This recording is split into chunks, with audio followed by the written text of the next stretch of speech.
Derrick Wolfe was a man of gleaming suits and soulless eyes, the kind of charming sociopath whose grin could sell nightmares as dreams. In the world of billion-dollar acquisitions and corporate coups, he was a legend, a man who played markets like a grandmaster and people like pawns. But beneath the veneer of boardroom brilliance and bespoke tailoring lay a twisted need for control that transcended money. Derrick had devised his most personal and perverse game yet, not in hostile takeovers, but in human stakes. He was 39, the celibate heir of a multinational empire, famously never entangled, never married, untouched by scandal or softness. To the public, he was an enigma, a man too focused on his empire to indulge in distraction. But behind closed doors, there was a game, silent, ruthless, and engineered with the same calculating precision as one of his leveraged buyouts. The objective: the first woman to carry his child would win the unspoken prize. Marriage? Inheritance? Influence? He never clarified. And that was part of the seduction. The rules were simple. He would not initiate. He would not pursue. He would remain emotionally and physically detached. No affection, no intimacy, no promises. It was up to them, those clever, ambitious, beautiful women who hovered at the edge of his world, to play the game, to seduce the cold king and claim the crown. He made no declarations, only left a trail of possibility and calculated glances. His wealth magnetized the boldest and the most desperate, but the truth was, none of them were players. Not really. They were pieces. Each woman selected, whether she realized it or not, had been studied, analyzed, categorized. Derrick watched them the way he watched quarterly reports, examining patterns, weaknesses, risk profiles. He invited them into his orbit with curated conversations, well-timed encounters, all while never betraying a hint of desire. It wasn't about passion. It was about control. He didn't want a partner. He wanted legacy, obedience wrapped in longing. They thought they were chasing him, but every move had been made 3 steps ahead. The women didn't know they were competing. That was part of the brilliance. A slow war waged in polished foyers and charity galas, in soft-spoken compliments and accidental touches. But Derrick knew. He knew who was ovulating. He knew who stopped taking her birth control. He knew who had seen a fertility specialist after pretending to joke about babies over cocktails. Surveillance wasn't just for hostile CEOs. It was for ovulation windows and doctor visits, and the tilt of a woman's gaze when she thought no one noticed. They all thought they were different. They all thought they mattered. But in Derrick Wolfe's game, women were queens only long enough to be sacrificed. Fertility was currency. Trust was weakness. He never touched them. Never kissed them. But they orbited him like moths around a bonfire, each believing they could be the one to thaw the ice. They didn't realize they were just kindling. And Derrick watched it all unfold from behind glass walls, sipping bourbon aged longer than most of their careers, waiting to see which one of them would break the rules first. Because in his mind, the one who broke the rules the hardest would prove herself most useful. He didn't need love. He needed legacy. He didn't want a mother for his child. He wanted an heir. A bloodline. A pawn who'd played herself into checkmate. The game had begun. And Derrick Wolfe, untouched, unsmiling, untouchable, was already winning. Derrick Wolfe didn't pick them by accident. Nothing in his world happened without design, and these 5 women, so different on the surface, had each been chosen with the precision of a predator who knew exactly where his prey would stumble. To them, it might have seemed like coincidence, like fate even, but to Derrick, it was the orchestration of a perfect storm. 5 lives spiraling closer to him, unaware they were being pulled into the center of something colder and crueler than they could imagine. Roxy Vale was the easiest to predict. A naive blonde with wide eyes and a trust fund, she still believed love came with white horses and declarations under chandeliers. Raised behind gates and marble, she had never known hunger. Not for food, not for safety, not for love. That was her weakness. She craved magic in a world made of contracts and manipulation. Derrick met her at a charity gala she didn't understand but attended for the optics. He smiled once, said her name like it was rare silk, and she clung to the idea that he might be the fairy tale prince her mother had assured her was out there. She didn't see the hunger behind his eyes wasn't romantic. It was ownership disguised as elegance. Taryn Cross, on the other hand, wouldn't be fooled by a smile. An accomplished attorney with sharp words and sharper boundaries, she was used to being the smartest in the room and didn't trust easily, especially not men like Derrick. But intelligence was no shield from manipulation. It was a lever. Derrick never flirted with Taryn. He engaged her mind, tested her principles, challenged her logic with charm, so dry it felt like respect. She didn't fall for him. She allowed him in. That was the brilliance of it. Derrick didn't need her love. He needed her belief in herself. He gave her the illusion of power, made her feel like an equal, until she stopped looking for the game beneath his words. She wore armor, but Derrick knew exactly where it had grown thin from years of fighting. Zoe Quinn was a study in contradiction. Fragile in appearance, like she might break from a harsh word, yet carrying a survival instinct that burned just beneath the surface. She'd come from nothing and lost even more along the way. Every step forward had been paid for in blood and grit. She didn't believe in saviors, but she believed in opportunities, and Derrick knew how to package himself as both. He met her through one of his foundations, the ones that looked philanthropic but served darker purposes. She was cautious, quiet, and wary, but desperation carves out blind spots. Derrick offered her stability, something solid in a world that had always been shifting sand. He didn't charm her. He gave her calm, safety, a structure she could lean on, until leaning became dependency. Then there was Lena Hart, the ghost from his past. They had history, the kind that leaves fingerprints under the skin. She had known him before the Empire, before the name Derrick Wolf meant power and ice. She remembered the version of him who had once touched her like she was real, who laughed without calculation. Lena had left when his eyes started to turn cold, when ambition swallowed affection, but a part of her had always waited for that version to return. When Derrick reappeared, Lena saw a second chance. She mistook his attention for rekindled love when it was only curiosity, an experiment to see if the past could still be bent to his will. She wanted to believe in redemption. He wanted to see how far loyalty could stretch before it snapped. And finally, Sloane Maddox. The anomaly. The outlier. The one Derrick couldn't quite place within the framework of his game, and perhaps for that reason, the most dangerous. Sloane was androgynous elegance and composed fury, never chasing, never bending. Where the others reacted to Derrick's gravity, Sloane moved on a trajectory of their own. Charismatic and mysterious, Sloane didn't play to win. They led, always, without apology. Derrick hadn't targeted Sloane. Sloane had appeared like a variable in an equation he thought was solved. They didn't follow his cues, didn't seek his approval. Their power came from indifference to his rules. And Derrick, master manipulator, found himself intrigued in a way that bordered on discomfort. Because for the first time, he wasn't sure who was hunting who. These 5 women, each with their own scars and desires, circled Derrick's world like planets caught in a gravitational pull too strong to escape. He didn't need to lie to them. He let them lie to themselves. In his world, affection was a weapon, promises were bait, and the prize wasn't love, it was legacy. The board was set. The pieces were in motion. And Derrick Wolf, untouched and unbound, watched from his throne, waiting to see which of them would break first. Derrick Wolf mastered manipulation the way others mastered languages. It was not something he used. It was something he was. He wore personas like second skin, molding his voice, his eyes, even his silences to fit whatever narrative the woman across from him needed. With Roxy Vale, he became the romantic myth. All soft smiles, tender pauses, and poetic gestures delivered with enough gravity to make her believe that fate had finally kept its promise.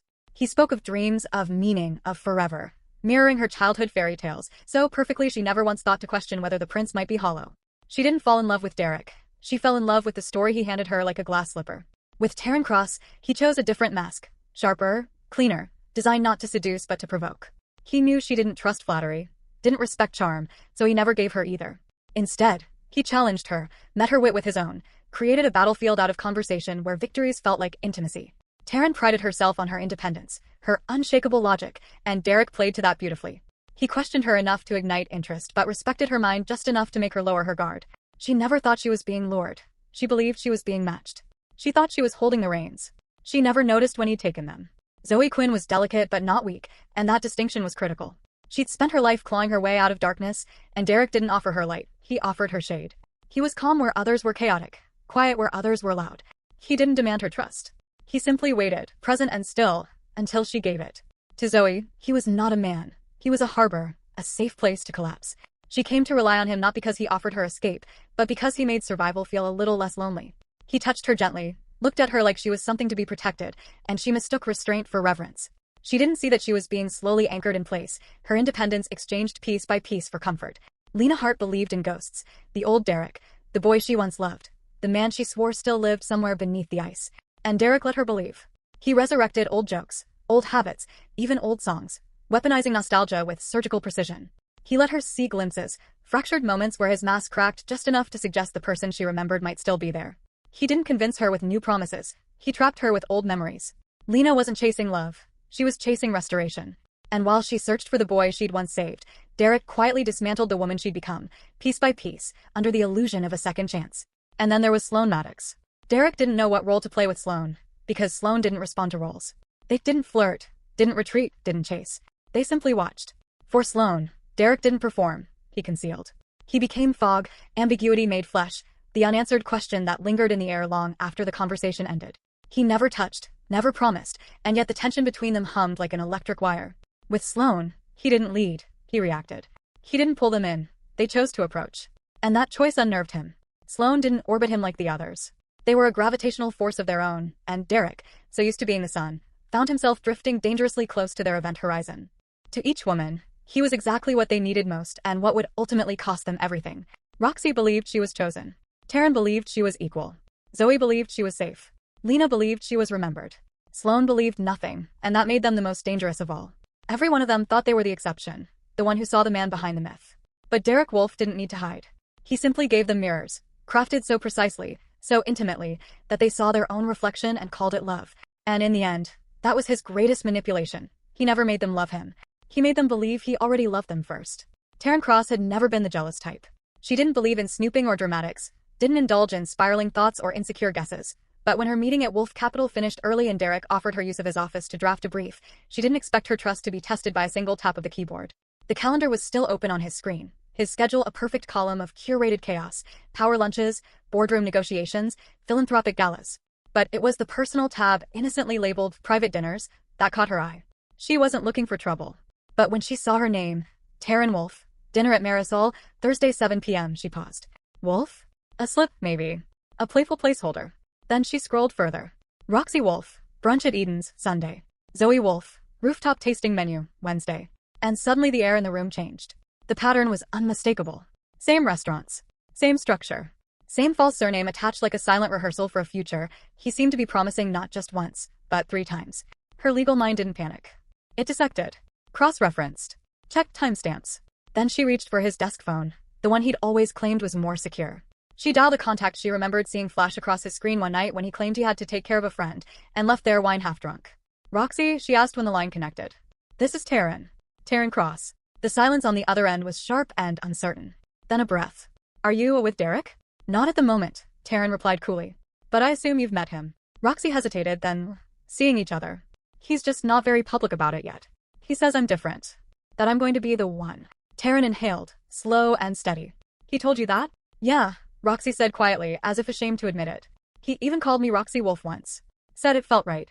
Taryn didn't respond. She only ended the call, methodical as ever, then dialed the next number she'd committed to memory after seeing it labeled ZQ in Derrick's contact list. Zoe answered on the second ring, voice tired, wary. Hello. This is going to sound strange, Taryn said, but I think we need to talk. About Derrick. Feet. He's in a meeting. Who is this? Taryn, she replied evenly. Taryn Wolf. At least that's what it says on his reservation list. The silence that followed was different, sharper, wounded. Then Zoe whispered. He told me I was the only one. He said he wasn't ready to be public, but that he saw a future. That I could be the one to change everything. And just like that, the careful world Derrick Wolf had built, one woman at a time, one promise at a time, began to show its cracks. Taryn didn't scream or cry. She sat very still, staring at the calendar, at her own name mirrored by others. He hadn't just lied. He had created a narrative tailored for each of them, borrowed pieces of their identities, fed them back like fantasies disguised as intimacy. He hadn't fallen in love, he had built a script. And now, she was holding the first page of a story none of them realized they were in together. The first meeting of what would later be called the Secret Council didn't begin with rage or vengeance. It began with the quiet, exhausted understanding that they had all been played by the same man with the same words and the same hollow promises. Taryn had reached out to Zoe first, not as a woman scorned, but as a strategist building a case, a lawyer collecting evidence. They met in the back booth of a bookstore cafe downtown, both dressed in neutrals like they were trying to blend in with the walls. There was no need for dramatic revelations. Zoe had already seen enough to believe, and when Taryn slid the printed calendar across the table with each of their names attached to identical dates, she nodded in grim agreement. They were not alone, and they were not special. But maybe together, they could be dangerous. The next was Lena, and Lena was the hardest to reach, not because she didn't suspect, but because she didn't want to believe. She still carried Derrick's memory like a sacred relic, still clung to the idea that whatever monster he had become had grown after her, not because of her. When Taryn and Zoe found her waiting outside his building late one night, eyes scanning each car that passed, they didn't confront her. They sat beside her in silence until she asked the question she'd been avoiding, how many? Taryn answered simply, at least 5. But you're the only one who remembers who he used to pretend to be.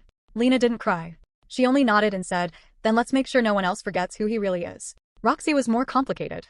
She didn't want to come, didn't want to hear, didn't want to believe that the man who'd called her his little light was a liar with a system. Taryn had to pull her aside after a charity auction, dragging her into a stairwell like they were college roommates fighting over a shared boyfriend. Roxy shook her head, arms crossed, mascara perfectly intact. You're just bitter, she hissed. He's under pressure. He said things were going to change. But Taryn didn't argue. She handed her a voice recording instead, the call with Zoe, the part where Derrick had used the same lines, the same timing, even the same phrasing. Roxy's face cracked then, just slightly. He said I'd be the one, she whispered, not to Taryn, but to herself. We all were, Zoe said from the top of the stairs, arms folded, watching her. And none of us were. It took Roxy 2 days, but when she finally walked into the rented co-working space where they'd started meeting every Thursday night, she brought a folder full of receipts, reservation logs, and a flash drive of messages she had copied from his iPad without him noticing. I don't want revenge, she said as she sat down. I just want the truth. And I want him to choke on it. And then, finally, there was Sloane. Except Sloane had already been waiting. Taryn had always known there was something different about them. Something too quiet, too watchful. When the council confronted Sloane, expecting denial or deflection, they were met instead with a slow, deliberate smile. I figured this would happen, Sloane said, hands folded, gaze unreadable. You're just lucky I was already collecting files before you even knew his name was a lie. Sloane had known everything. Not just the names and dinners and photos, but the pattern, the algorithm Derrick used to bait each of them. They had cross-referenced his charity events, tracked his car service history, dug through the metadata on social media photos he'd sent at odd hours. And Sloane, ever the outlier, ever the quiet threat, had it all printed and categorized. I didn't stop him, they said, voice calm, because I wanted to see how far he would go. Now I want to see how far we'll take it. So 5 women sat at a round table in a rented conference room with blacked-out windows and coffee that had long gone cold, not as victims, but as architects. They weren't just gathering stories, they were building strategy. Taryn outlined a legal framework. Zoe tracked inconsistencies in his timelines. Lena mapped his emotional manipulation across the years. Roxy detailed how he used language and routine to mimic intimacy. And Sloane just listened and sharpened the knives. They weren't united by pain. They were united by clarity. Derrick Wolfe had underestimated them, isolated them, made them believe they were singular. But now, their collective truth had teeth, and for the first time, he wasn't the one playing the game. The room was dim, lit only by the flicker of an old desk lamp and the glow of laptop screens casting shadows across their faces. The silence between the 5 women was dense, almost reverent, like they were waiting for something sacred to happen, though what waited in the center of the table was anything but holy. Sloane had been uncharacteristically quiet that night, watching the others from behind a curtain of thought, letting them talk, argue, plan. Taryn was already dissecting case strategy. Lena had started pinning a timeline to the corkboard they brought in last week. Roxy was pacing with a kind of nervous intensity, while Zoe sat curled in one of the office chairs, jaw clenched so tightly she looked like she might crack a tooth. Then Sloane moved. It wasn't dramatic. No flourish. No announcement. They simply reached into the inner pocket of their coat and placed a small black voice recorder on the table. Every movement was precise, like choreography performed 1,000 times in their head. For a moment, no one said anything. The device just sat there, humming with potential energy. I wasn't going to play this yet, Sloane said, voice calm, but too quiet. But I think you all need to hear it now. No more theory. No more assumption. They pressed play. A hiss of static. Background noise. A bar maybe. A low hum of ambient music. The sound of liquid pouring. The faint clink of a glass being set down. Then, like a blade sliding through silk, Derrick's voice emerged. Smooth, deliberate, deeply familiar, yet suddenly monstrous in its clarity. At first, he said, almost lazily, everyone thinks they've won. Taryn froze in place. Lena's eyes widened, stunned. Zoe's head snapped up. Roxy stopped mid-step and just stood there, like a statue carved from disbelief. The pause in his voice was measured, too perfect to be improvised. And then, Derrick continued, his voice thick with arrogance. I just choose whose game to end. And then he laughed. The sound was sharp, amused, disturbingly genuine. Not performative. Not nervous. It was laughter from the depths of a man who didn't feel shame, who didn't feel remorse, who found entertainment in control, in deception, in power. He laughed like it was funny that they had ever believed him. Funny that they'd cried, doubted themselves, twisted their identities into the shape of his approval. When the clip ended, the silence was unbearable. Taryn slowly leaned back in her chair, her eyes locked on the recorder like it might come alive and strike. He knew, she whispered. He knew exactly what he was doing. This wasn't a mistake. This wasn't confusion. It was strategy. Zoe looked sick. He said that to someone. Out loud. No, Sloane corrected. He said that to me. The room spun, not with shock, but with the weight of sudden revelation. I've been recording him for months, Sloane said. He trusted me not because he thought I was different, but because he thought I was like him. He mistook my silence for alignment. My curiosity for admiration. Their mouth curved into something between satisfaction and disgust. So he told me everything. And I let him. Roxy slumped into the nearest chair, her hands trembling. I thought I was the only one. The way he looked at me. The way he said. Her voice cracked, but she pushed through. He told me I made him believe again. I gave him hope. Lena's expression was blank, but her hands gripped the edge of the table. He told me I was the only person who ever saw the real him. That I knew who he was before the world poisoned him. Zoe whispered. He said I saved him. That I was his reason for not giving up. And Taryn? She didn't speak. She stood slowly, walked to the corkboard, and pulled down the printed calendar with each of their names. He said we were each the one, she said, her voice like ice cracking under pressure. Turns out, we were just placeholders. Chapters in a story he was writing for himself. Sloane remained seated, watching them all come apart and reassemble, sharper and more deliberate with every breath. You don't need to feel stupid, Sloane said quietly. You were chosen. But not because you were special. Because you were useful. The words hung in the air like smoke. Then Zoe leaned forward, eyes wet but clear. Do we know how many others there are? More than 5, Sloane said. I stopped counting when I realized he didn't. The shift was immediate. The pain didn't vanish, but it evolved. It hardened. Roxy's shaking stopped. Zoe straightened her shoulders. Lena turned back to the board. Taryn rolled up her sleeves. Sloane's smile was faint, knowing that recording wasn't just a confession. It was a spark. And the women around the table? They didn't burn in grief. They burned with purpose. The war had already begun. They just hadn't known the rules, until now. And now, they were going to rewrite them. It began on a Monday, because Taryn insisted that justice always starts with structure, and there was nothing more symbolic than dismantling a man like Derrick Wolfe at the start of a new business week. They didn't need capes or battle cries. They needed action. Precise, targeted, and ruthless. The 5 women, once strangers, once rivals, now moved as a unit, coordinated like a private strike team, bound not by vengeance but by the urgent need to reclaim control, not just over Derrick's empire, but over the narratives he had built on their backs. Taryn led the charge with the precision of a war general. She didn't threaten him. She subpoenaed him. With her connections in civil litigation and quiet ties to a journalist-friendly district attorney, she began constructing the skeleton of a case so watertight it could suffocate. Financial abuse, identity manipulation, fraudulent misrepresentation, and potential sexual coercion by manipulation of power, all were laid out in language so clean it cut like glass. She drafted cease and desist letters that landed on his desk before his morning espresso. She filed for injunctions against asset transfers. She wasn't bluffing. She was laying the first bricks of a legal cage. Zoe worked in the shadows, her hands deep in the bloodstream of his financial empire. While Derrick believed her to be fragile, vulnerable, someone to protect, he had unknowingly given her access to accounts and systems he thought she didn't understand. But Zoe had clawed her way out of poverty with code, had built her own firewalls and broken better ones. She traced shell companies, ghost accounts, payments to clinics, hotels, and PR firms used to clean up his messes. She pulled records of NDA payoffs and offshore transfers and then backed them up 3 times over. Once for the lawyers, once for the feds, and once, just in case, for herself. Every transaction told a story, and now Zoe was ready to publish it. Sloane, of course, had the detonator. They weren't just in media. They owned the backdoor to it. A well-respected independent editor owed Sloane a favor, and by midweek, they handed over a story that had it all. The timeline of deception, the rotation of women, the recording of Derrick's laughter as he confessed his manipulation. It wasn't a tabloid smear. It was a meticulously written exposé complete with supporting documentation and chilling audio. Sloane's fingerprints were invisible, but their influence unmistakable. Within 12 hours of publication, Wolf Capital's social media channels were flooded, its clients silent, its board members demanding emergency meetings. Sloane never blinked. Let it burn, they said, sipping black coffee. We're not done yet. Lena stayed close to Derrick. She played her part perfectly. The loyal ex-lover, the soft presence at his side, the one who still believed in him. She kept his calendar under surveillance, tracked who he met, who he called, which women he tried to pull back in when things started slipping. Lena knew his habits, his tells, the way he lied with his mouth but confessed with his eyes. She diverted him just long enough for the others to finish their moves, planting doubt, pretending concern, waiting until the exact right moment to walk away and let him realize she was never on his side at all. And then there was Roxy. Sweet, glittering Roxy, once asleep in a dream Derrick built for her. But now she was wide awake and dangerous. She'd been the fool, the fantasy, the perfect echo chamber. But not anymore. When the media storm hit, Roxy didn't hide. She went live. Makeup flawless, voice steady. She told her story not as a victim but as a witness. She spoke calmly, clearly, and with a truth so raw it left no room for sympathy toward Derrick. I believed him, she said, staring directly into the camera. And I'm here to tell you not to make the same mistake. Together, the 5 women moved like a machine. Taryn filed new charges.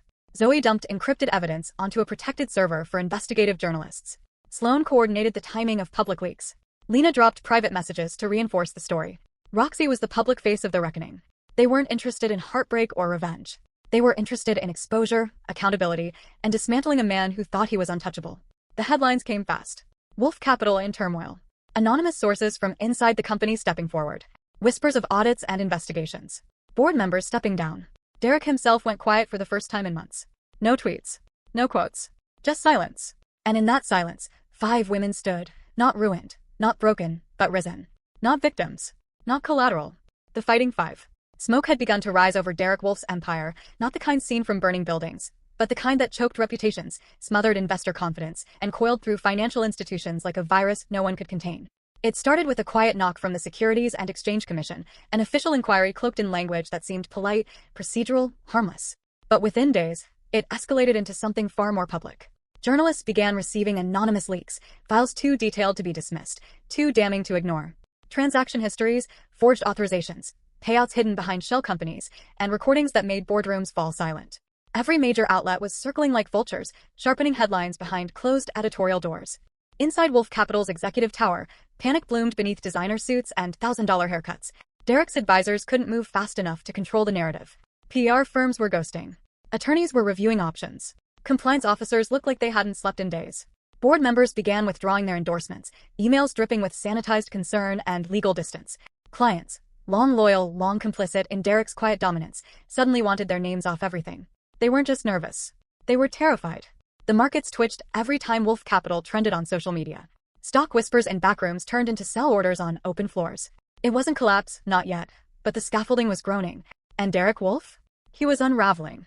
The man who had once ruled rooms with silence now stormed them, his voice echoing off glass walls, spit flying as he barked at men who used to tremble beneath a single glare. Get control of it, he shouted at a trembling PR strategist. Find the leak, crush it, bury it, do something. But the silence that followed was not obedience. It was hesitation. And Derrick could smell it, fear, yes, but not of him. Fear of what came next. Fear of proximity. Fear that the monster they had all helped create would take them down with him.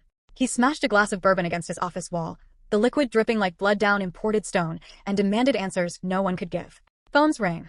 Messages piled up. Every second brought more headlines, more speculation, more chaos.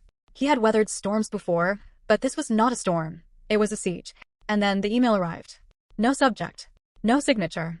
Just a blank sender and a single sentence typed in all caps across the message body, words that glowed on his screen like fire etched in steel. You are under attack. He stared at it motionless. The air in his office felt thin. The walls seemed to lean in. He clicked to refresh. The message vanished. No trace in the inbox. No metadata. Just gone. But the words echoed. He was no longer the hunter. He was the hunted. And the walls of the empire he had built, on charm, lies, and fear, were beginning to tremble under the weight of truth. Derrick Wolf, the man who chose whose game would end, had finally entered someone else's. And this time he wasn't holding the pieces. It was Sloan who designed the golden trap, elegant in its simplicity, flawless in its execution, and cruel in the way only justice can be when it's dressed in silk. While Derrick Wolf flailed behind crumbling boardroom doors and chased shadows through his burning empire, Sloan was already building the perfect mirage. It was presented as a phoenix rising, an exclusive investment opportunity whispered into just the right circles, a venture capital firm housed offshore, branded with sleek anonymity, and masked behind a carousel of encrypted fronts, shell corporations, and digital smoke. The name was perfect, Aurum Global. Gold and Latin, profit in every whisper. Sloan knew Derrick wouldn't be able to resist. They studied him better than anyone else ever had, better than his lovers, his partners, even his analysts. They understood what he feared and what he worshipped. And in the quiet chaos of his downfall, Derrick was clinging to the illusion of a comeback. He needed one final win, one last stroke of brilliance to turn the tide and reclaim his throne. And there it was, Aurum Global, promising sky-high returns, cloaked in mystery, offered only to the right kind of investor. They didn't have to push. They let him chase it. Derrick bit, hard and fast. He didn't just invest. He emptied his private reserves, offshore accounts, liquidated assets, last-ditch lines of credit meant for emergencies. This was it. His last play. His final hand. And he went all in.